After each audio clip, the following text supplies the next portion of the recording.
It really is. Season of Discovery is massively popular. Even Blizzard got surprised by how much popularity it got day one. They had to add additional server, crazy queues, like hours long queues on day one. I myself wasn't even able to get into the game. And if you're asking, is it too late to start on Season of Discovery now, days after it's been launched? Well, no. That's one of the greatest things about Season of Discovery is that the level cap is only level 25, while on the original game, on vanilla, the level cap would be level 60.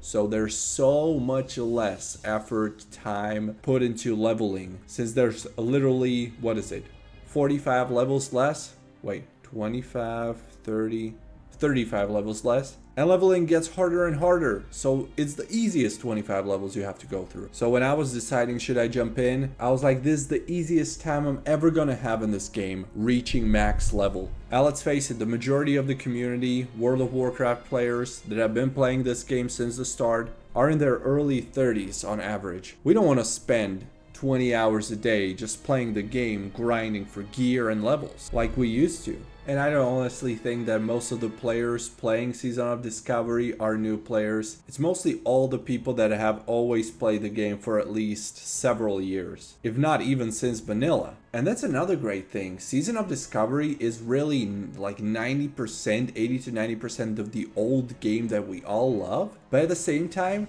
there's enough new things that it drives us back, and there is that literal sense of discovery. And an MMORPG needs a lot of players. Fortunately, as I mentioned, this is extremely popular, so there's gonna be plenty of people to play with and against, to the point where you will probably always have someone that is higher level, better geared, and that will likely gank you in some of the contested areas if you play on a PvP server. But hey, that's part of the game. It's an MMORPG. That's what we signed up if we create a character on a PvP server anyway. So we'll never be lacking players, and you will be seeing full world of people, which is amazing. I love it.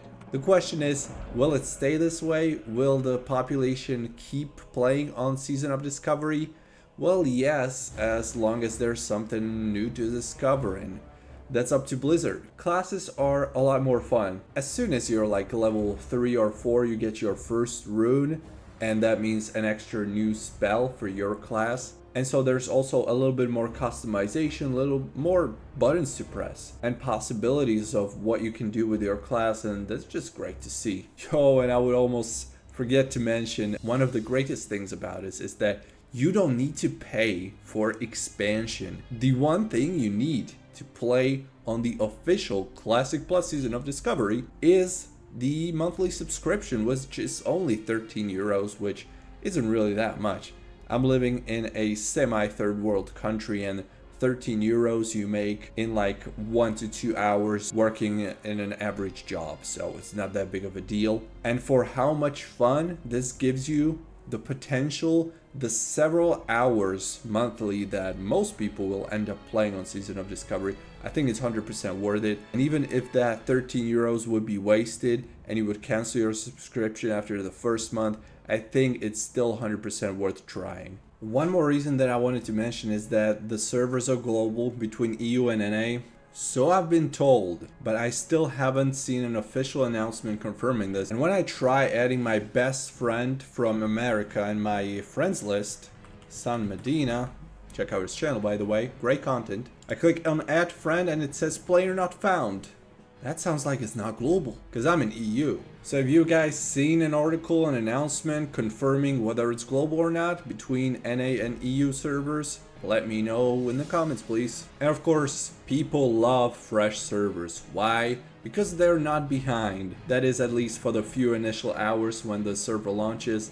Then of course, the cream of the crop rises up, gets to max level, gets all their best in slot, and of course the rest is behind then. But you have that sense of not having to be catching up to people, at least for a little while, and then even though they are already ahead of you, you're still not that far away yet. And of course, with the slow progression, with the level caps increasing gradually over time, it's not so time consuming as other World of Warcraft expansions or servers would be. And the new meta Everything's so new. New classes are viable. For all those years you've been playing World of Warcraft, you wanted to play that Fury Warrior, but it was always trash. Well, now there's a chance it will not be the same again. New graphics. This actually looks like a somewhat modern game. It's not the old, crappy, pixelated character portraits in your corner. Now it actually looks pretty good to actually be able to recognize who your character is.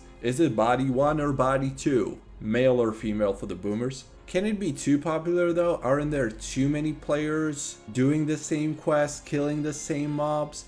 Well, not really. It was, at the beginning it was really bad, but then one day after another it got better and better. People are now at max level. Some people, like me, the casuals, at level 5, will have not so crowded starting zones anymore. Let me know what you think. Did you try Season of Discovery? Would you like to try it? I say go ahead. You'll lose a lot more money on bullshit in your life than those 13 euros. Let's be honest. Let me know what makes you want to play or not play Season of Discovery. What are your reasons? What do you think I missed? Thanks for watching. Subscribe, comment, like, and I'll see you in the next video very soon.